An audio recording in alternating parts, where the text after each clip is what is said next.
আর এই মুহূর্তে যে খবরে নজর থাকবে, রাজ্য সরকারকে দেওয়া ডেডলাইন পার, পুজোয় আবারও অনশনের ঘোষণা জুনিয়র চিকিৎসকেদের। শনিবার রাত থেকে রিলে অনশনে জুনিয়র চিকিৎসকেরা, দাবি না মানা হলে চলবে অনশন। অনশনে বসেছেন 6 জুনিয়র চিকিৎসক। অনশনে বসলেন এসএসকেএম এর অর্ণব মুখার্জি, অনশনে রয়েছেন কলকাতা মেডিকেলের তানিয়া পাঁজা, সিদ্ধা হাজরা এবং অনুষ্ঠুপ মুখার্জি। রাতেই অনশনে বসেছে কেপিসি মেডিকেলের সায়ন্তনী ঘোষ হাজরা, তিনিও রয়েছেন এই অনশনে। এনআরএস হাসপাতাল থেকে অনশনে বসেছেন পুলস্ত আচার্য। ধর্মতলার মঞ্চে সেখানে রিলে আমরণ অনশনে বসেন জুনিয়র চিকিৎসকেরা। সরাসরি নজর রাখবো সেদিকে, আমাদের সঙ্গে রয়েছেন আমাদের প্রতিনিধি তুলিকা রয়েছেন। আমি তুলিকার কাছে চলে যাবো। তুলিকা, এই মুহূর্তে সেখানে কিরকম ছবি ধরা পড়ছে?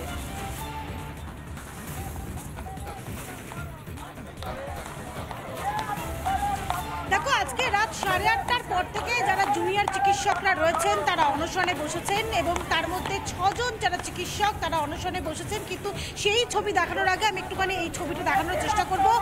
ধর্মতলা চত্বর, সেই ধর্মতলা মোড়ে এই মুহূর্তে যারা জুনিয়র চিকিৎসকরা রয়েছেন তারা যেরকম একদিকে আন্দোলন করছেন, স্লোগান দিচ্ছেন, তাদের সেই স্লোগানে কার্যত বলা যেতে পারে ধর্মতলার চত্বর কার্যত গর্জে উঠছে।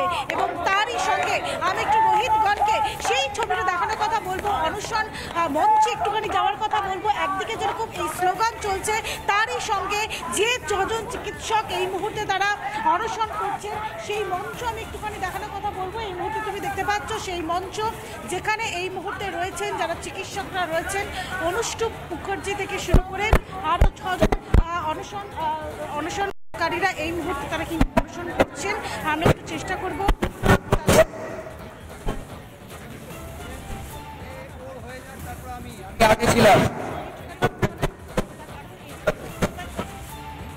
একেবারে তুলিকা, আমরা সেই ছবি দেখতে পাচ্ছি এই মুহূর্তে। সরাসরি যে ছবি আপনাদেরকে দেখাচ্ছি ধর্মতলার ছবি, অনশন মঞ্চের ছবি আপনারা দেখতে পাচ্ছেন। সেখানে উপস্থিত রয়েছেন জুনিয়র চিকিৎসকেরা, তারা উপস্থিত রয়েছেন। অনশনে বসেছেন 6 জন চিকিৎসক, তাদের সঙ্গে রয়েছেন অন্যান্য জুনিয়র চিকিৎসকেরা। আপনাদের একবার শোনাই জুনিয়র চিকিৎসকেরা তারা কি বলছেন, তাদের কি বক্তব্য, একবার শুনুন।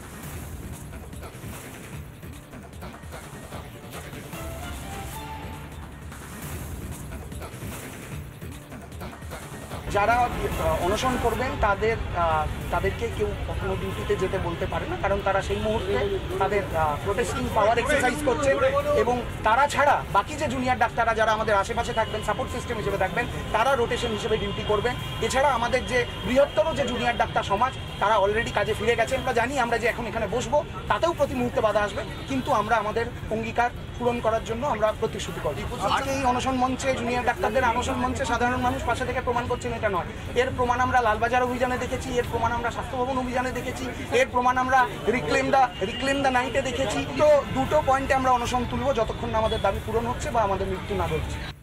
মিনিট পেরোলো, ঘন্টা পেরোলো, দিন পেরোলো, কোনো উত্তর পেলাম না। আমরা এটা প্রমাণ করতে চাই না বা বলতে চাই না নিষ্ঠুর। এই প্রমাণ যদি কেউ করে থাকে সেটা রাজ্য প্রশাসন নিজে করছে। তো সেই জায়গা থেকে আমাদের হাতে আর কোনো পদ, আমরা কর্মবিরতির পথ ছেড়ে দিয়েছি। কোন জায়গা থেকে ছেড়ে দিয়েছি? যে সাধারণ মানুষের আন্দোলন এটা। তো সাধারণ মানুষের আন্দোলনের প্রতিবাদের ভাষা শুধু কর্মবিরতি হতে পারে না। সেই জায়গা থেকে আমরা কাজে ফিরছি এবং কাজে ফেরার সাথে সাথে আমরা আমাদের এই দাবিগুলো মানার পদ্ধতি হিসেবে আমরা আমাদের সহযোদ্ধারা নিজেদের জীবনকে বাজি রাখছে।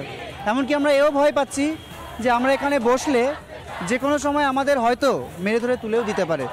যারা নিষ্ঠুরতা দেখাচ্ছে তারা এত দূর হতে পারে, কিন্তু আমরা দেখুন আজকে এই পর্যায়ে দাঁড়িয়েছি যে কিছুর ভয়ই আমাদের নেই। আমরা যখন আমাদের সহযোদ্ধারা যখন নিজেদের জীবন বাজি রাখছেন তখন সবটাই বাজি রাখা হয়ে গিয়েছে। আমি আবারও সরাসরি ধর্মতলার দিকে নজর রাখবো। আমাদের সঙ্গে রয়েছেন আমাদের প্রতিনিধি তুলিকা রয়েছেন। তুলিকা, রাজ্য সরকারকে দেওয়া ডেডলাইনটা পার হয়ে গিয়েছে এবং ডেডলাইনে পেরিয়ে যাওয়ার পর ধর্মতলা চত্বরের ছবিটা ঠিক কেমন? সেখানে শুধুই তো স্লোগান শোনা যাচ্ছে, বিচারের দাবি করছেন তারা।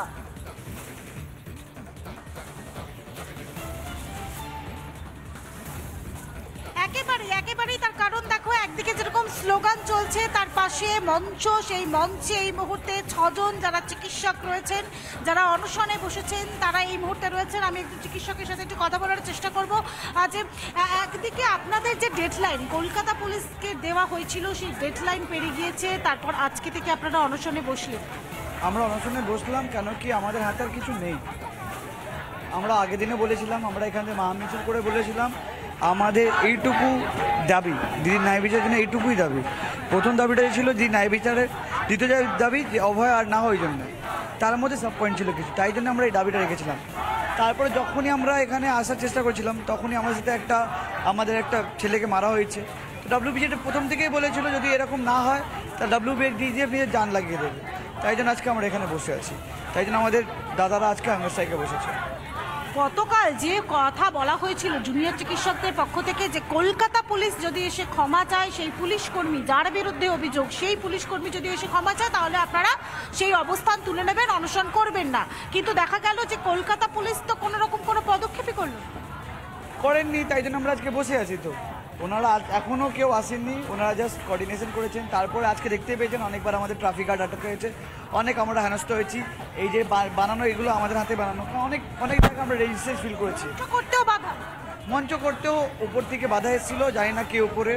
আমাদের যে ডেকোরেটর যা ছিল কালকে বলছিলেন, আমাকে বলা হয়েছে পরে কোনো টেন্ডার দেওয়া হবে না, তাই জন্য ওনারা অর্ধেক করে চলে গেছেন। রাত্রিরে আমরাই মঞ্চটা বেঁধেছি। তারপরে মানে বাঁশ নিয়ে এসে মঞ্চ আপনারাই বেঁধে, বাঁশ ওরা এনেছিল, মঞ্চ বাঁধা শুরু করেছিল, কিন্তু তারপরে ওনাদের মালিক ফোন করেছেন কি আর বাঁধতে হবে না, তারপর ওনারা চলে গেছে, তারপর আমরাই সব করেছি।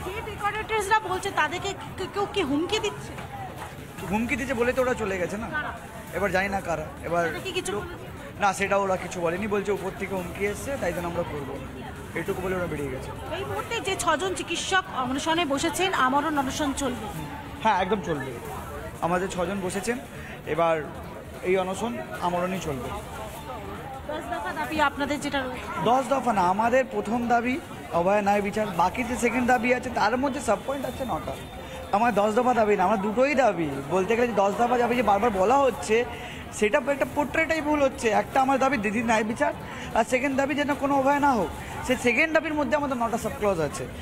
তো সেইটাকে মানুষ কি বলবো, সেটাকে কিছুজন নিজের রাজনীতি ঠিক করার জন্য বলছে 10 দফা দাবি। আমাদের কোনো দাবি, আমরা যে মানে দাবি ছিল এখন সেই দাবিই আছে, চেঞ্জ কোনো দাবি হয়নি আমাদের, ওই দাবি নিয়ে আমরা লড়ছি। একেবারে তুমি দেখতে পাচ্ছ যে জুনিয়র চিকিৎসক তিনি যেটা জানাচ্ছেন যে তাদের যে দাবি, দুটি দাবি, এক হচ্ছে অভয়ার বিচারের জন্য তারা যে 9 আগস্ট থেকে ক্রমশ তারা যে আন্দোলন করছেন, লড়াই করছেন, বিভিন্ন জায়গায় তারা অবস্থান বিক্ষোভ করেছেন, এবং এই মুহূর্তে যে অবস্থান বিক্ষোভ চলছে ধর্মতলা চত্বরে, যেখানে মঞ্চ করা হয়েছে, এবং সেই মঞ্চ একটা গুরুতর অভিযোগ তিনি করলেন যে টেন্ডার, সেই টেন্ডার, আমরা একটুখানি আরও এক চিকিৎসকের সঙ্গে একটু কথা বলার চেষ্টা করব, তার কারণ গুরুতর যে অভিযোগ, একদিকে যেরকম মঞ্চ তৈরি করতে বাধা দেওয়া হয়েছে, আমরা কিছুক্ষণ আগেও সেই ছবি দেখেছি, যে হঠাৎ করে মঞ্চ তৈরিতে বাধা কেন? এইটা শুধু মঞ্চ তৈরি নয়, বাধাটা মঞ্চ নিয়ে নয়, বাধাটা হচ্ছে প্রতিবাদের এই যে আগুন জ্বলছে, এই আগুনটাকে নিভানো নিয়ে বাধা।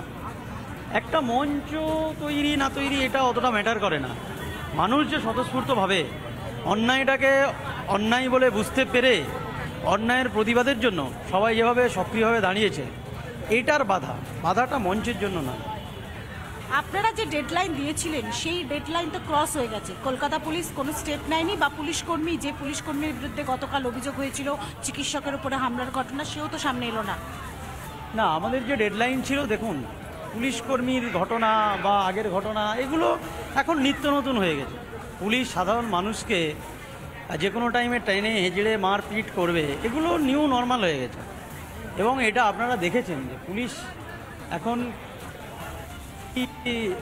পুলিশের যে দায়িত্ব মানুষের সিকিউরিটি দেওয়া, সেটার চেয়ে এখন মানুষের সিকিউরিটি ইস্যুর যে জায়গাটা সেটা বেশি তৈরি হয়ে যাচ্ছে। তো এটা আমরা প্রথম দিন থেকেই আমাদের আন্দোলন ছিল, দাবি ছিল।